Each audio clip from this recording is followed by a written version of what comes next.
There's power in the factory, power in the land, power in the hand of the worker. But it all amounts to nothing if together we don't stand. There is power in our union. Now the lessons of the past were all learned with workers' blood. Hello everyone, my name is Elizabeth Manns and I'd like to welcome you to the April 4th Coalition Show. This is the December 2nd, 2024 edition of the show, and our mission statement is: we are for workers' rights and collective bargaining rights and are against tax breaks for the rich and corporations who ship our jobs overseas. We support all the articles of the Universal Declaration, but as is our custom, we put the emphasis on Article 23, and Dick, you're starting us off. Number one, everyone has the right to work, the free choice of employment, the just and favorable conditions of work, and protection against unemployment. Everyone without any discrimination has the right to equal pay for equal work. Number three, everyone who works has the right to just and favorable remuneration, ensuring for herself or himself and his or her family an existence worthy of human dignity and supplemented, if necessary, by other means of social protection. Number four, everybody's been waiting for. Number 4, we're waiting for you, Mike. Everyone has the right to form and join trade unions for the protection of his or her interests. Okay, and as is our custom, we would like to thank Michael Putnam, who is the Community Radio Program Director for WMNB, for airing the audio portions of our shows on Fridays at 6 p.m. And of course, a thank you to the Northern Berkshire Community Television Corporation staff, Nicole Brown, Joanne Rolba, and Matthew Tucker, for their invaluable assistance in producing this show. Otherwise, we would not be on the air. And Dick, since I've been away, I'm going to let you catch me up on things. Yeah, well, today we're sort of rehashing some old stuff that we covered in the show before. You know, if you see all those green signs all over North Adams about you save our water, water supply, no logging on the notch. You know, so we're going to revisit that and try to raise people's consciousness about why those signs are out there. But first, we have a video that talks about the historic nature of Mount Greylock. So why don't we watch that video?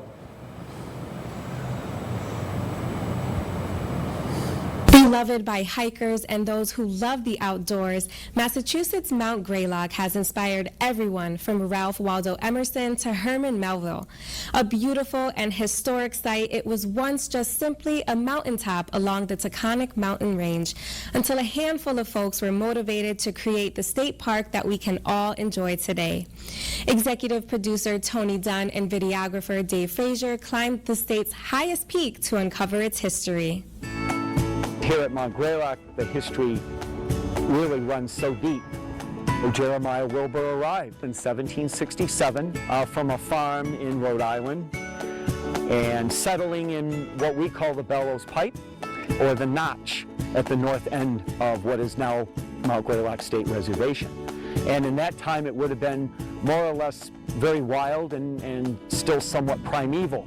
And Jeremiah cobbled together a 1,600-acre farm comprising most of the northern end of the mountain range, including the summit. In fact, to this day, we call one area along Notch Road Wilbur's Clearing. 400 acres of the summit that originally had been part of Jeremiah's large farm holdings were sold to a group of Northern Berkshire businessmen who went under the name the Greylock Park Association. From those 400 acres, they essentially created infrastructure that supported tourism, a viewing tower, an open metal-framed tourist tower, a summit house, and a coach from North Adams, and a roadway system.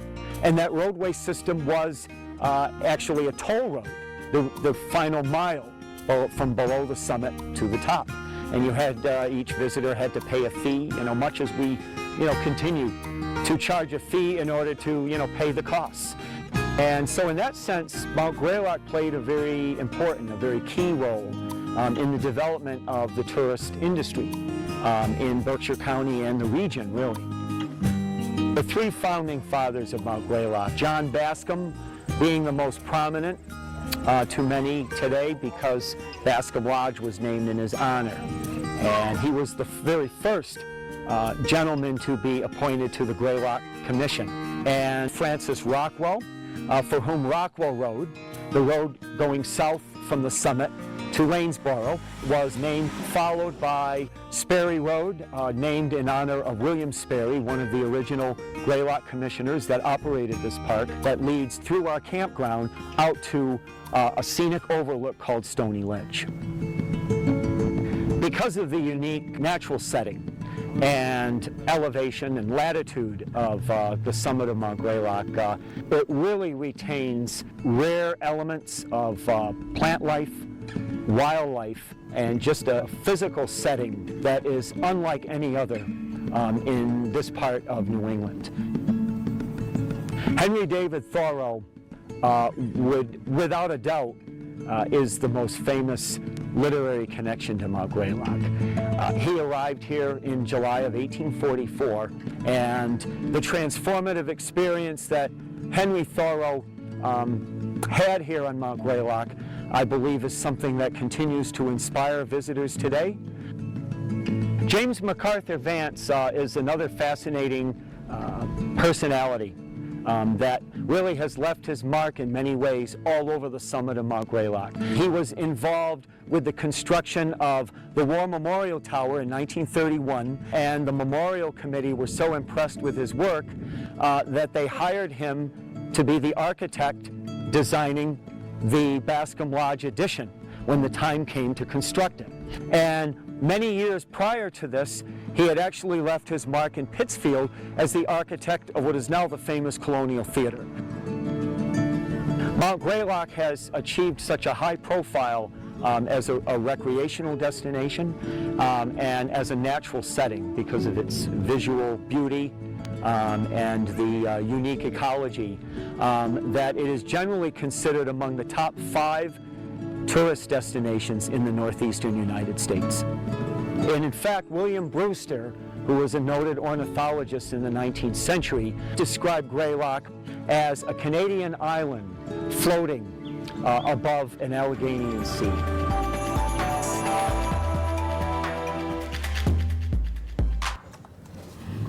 Yeah, You ever know it's what you're one of the gonna top 5 tourist attractions in New England. And our only access to Mount Greylock in North Adams is the Bellows Pike Trail. And that's the trail that Thoreau used to get to the top. Now, Rachel, you have what was written on the stone. On the stone, which I think is really tells us the beauty and the meaning of Mount Greylock and our preservation and conservation. Quote, "As the light increased, I discovered around me an ocean of mist, which by chance reached up to exactly the base of the tower and shut out every vestige of the earth, while I was left floating on the fragment of the wreck of the world on my carved plank in cloudland, a situation which required no aid from the imagination to render it impressive."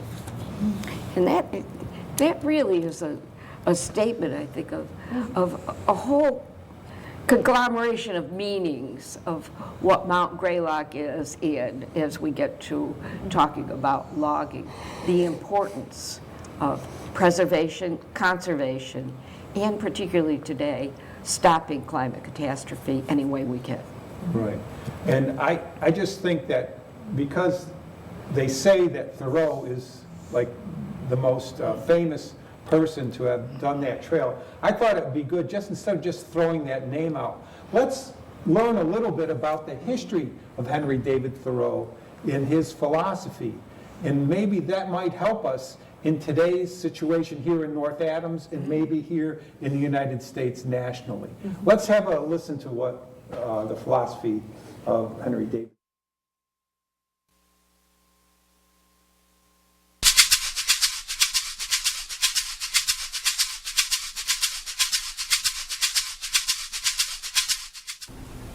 Most of the time, successful modern life involves lots of technology, constantly being connected with other people, working very hard for as much money as possible, and doing what we're told. So it may come as a surprise that some of the best advice about modern life comes from an unemployed writer who lived alone in the woods and refused to pay his taxes. Henry David Thoreau reminds us about the importance of simplicity, authenticity, and downright disobedience. He was born in 1817 in Concord, an unassuming town west of Boston. His father was a pencil maker, and his mother took him boarders. He attended Harvard College in 1833, yet he rejected the ordinary career paths like law, medicine, or the church. Then Thoreau struck up a remarkable friendship with the American transcendentalist philosopher Ralph Waldo Emerson. Transcendentalism is a philosophy that emphasizes the importance of the spiritual over the material when it comes to leading a fulfilling life. Emerson and his transcendentalism had a huge influence on Thoreau. Moreover, Emerson helped Thoreau find a place where he could focus on his writing. The older man owned a plot of land in the woods surrounding the nearby Walden Pond, and in 1845 he allowed Thoreau to build a small cabin there, 3 by 4.5 meters. In his 2 years in the cabin, Thoreau penned the first draft of his most notable work, Walden, or Life in the Woods, which was eventually published in 1854. It would become an inspirational text about self-discovery. Thoreau argued that his escape to Walden Pond was not simply a relaxing retreat to the forest. He settled there to live deep and suck out the marrow of life, as he put it. I went to the woods because I wished to live deliberately, to front only the essential facts of life, and see if I could not learn what it had to teach, and not, when I came to die, discover that I had not lived. After some time in the cabin, Thoreau discovered a different, more conscious lifestyle. To begin with, he concluded that we actually need very few things. He suggested that we think about our belongings in terms of how little we can get by with, rather than how much we can get. He managed to sustain himself on only 1 day of work a week. He pointed out that walking the distance of a 30-mile train journey took a day, but working to earn the money to pay for the same journey would take more than a day. Like his friend Emerson, Thoreau deeply valued what he called self-reliance. He distrusted society and the progress it claimed to have made. The civilized man has built a coach, he said, but has lost the use of his feet. He felt that economic independence from other people and from the government was crucial, and while he understood that we need companionship from time to time, he felt that too often we use others' company to fill gaps in our inner life that we're afraid to confront.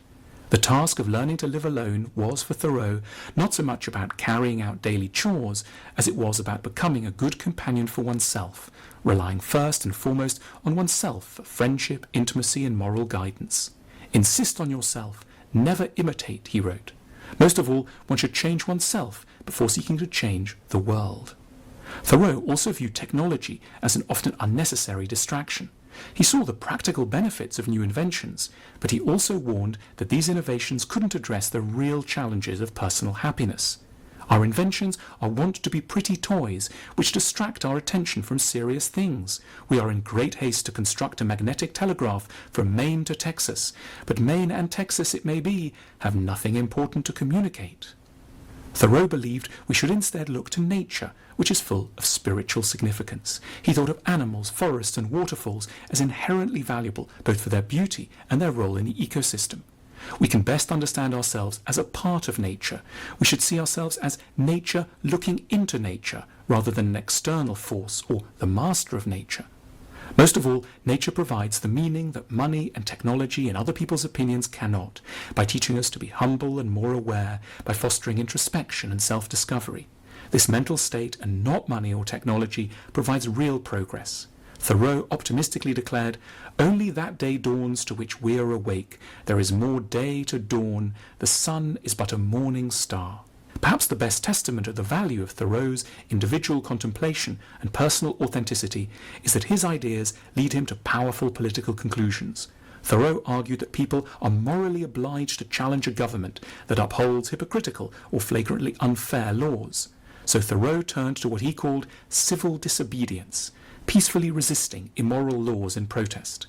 In July 1846, he withheld payment of his poll tax duty to avoid paying for the Mexican-American War and slavery. "I ask for, not at once no government, but at once a better government," he wrote after spending the night in jail. It was not until it was picked up by subsequent reformers that his essay, Civil Disobedience, became one of the most influential pieces of American political philosophy in history, influencing Gandhi, Martin Luther King, and the anti-Nazi resistance. Despite his time as a hermit, Thoreau teaches us how to approach our frighteningly vast, highly interconnected, and morally troubling modern society. He challenges us to be authentic, not just by avoiding material life and its distractions, but by engaging with the world and withdrawing our support for the government when we believe it's acting unjustly. His works endure and remind us of just how important it is to remove the distractions of money, technology, and other people's views in order to live according to our best and truest nature.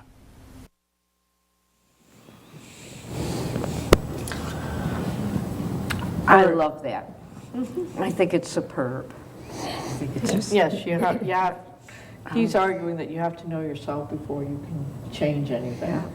And yes, peaceful resistance, not violent resistance accomplished. Making good trouble, as the late Yes. John Lewis said, making good trouble. I think what we're doing here, and have been for years at my show, is certainly fills the definition of civil disobedience with diplomacy and care and conscientiousness and thought.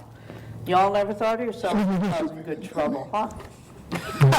Well, Anyways, he also said, and someone else I know that said, who didn't have a lot of things, or probably nothing, and he said, you are a slave to your, your cell phone, your this, your that. He said, but We're I'm slave at the to bottom. things. Yep. And he, went through life moving, from one state to another. He was a hobo. Yeah. Right, civil That's what he disobedience. told me. Like that. well, that's the next video, it's about civil disobedience. Right. But what I got out of this last video, I just wanted, because we're talking about the notch, and they're talking about they have to cut these trees down because of climate change, and they have to put in new trees that will grow and to be climate resistant. But what we're not addressing is what Thoreau said. What are we doing?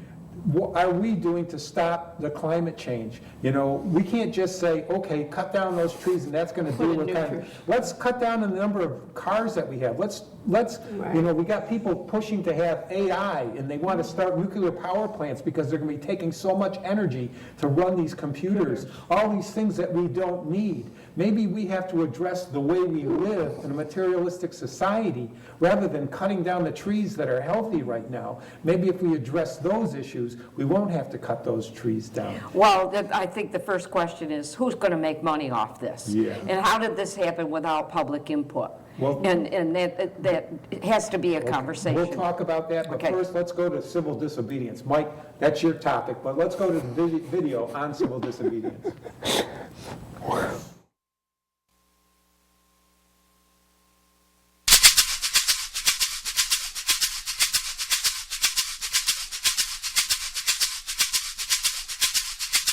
In March 1845, the United States acquired a new president, James K. Polk, a forceful, aggressive political outsider, intent on strengthening his country and asserting its preeminence in front of other world powers, especially Mexico and Great Britain. Within a year of his inauguration, he had declared full-scale war on Mexico because of squabbles over the Texan border, and was soon rattling his saber at Britain over the ownership of Oregon. To complete the picture, Polk was a vigorous defender of slavery, who dismissed the arguments of abolitionists as naive and sentimental. Polk was a popular president, admired by many for his gung-ho manner, but a sizable minority of the citizenry disliked him intensely. One especially committed opponent was a writer from Massachusetts called Henry David Thoreau. Thoreau is now a canonical American literary figure, studied in every high school for his lyrical masterpiece, Walden. But there is another, more political side to Thoreau, now usually airbrushed out of his story, which came to the fore in relation to the president. Thoreau quickly realized that he was opposed to everything Polk stood for. He hated what became the Mexican-American War, instinctively siding with the losing Mexican side. He was wary of Polk's squabbles with Britain and was appalled by the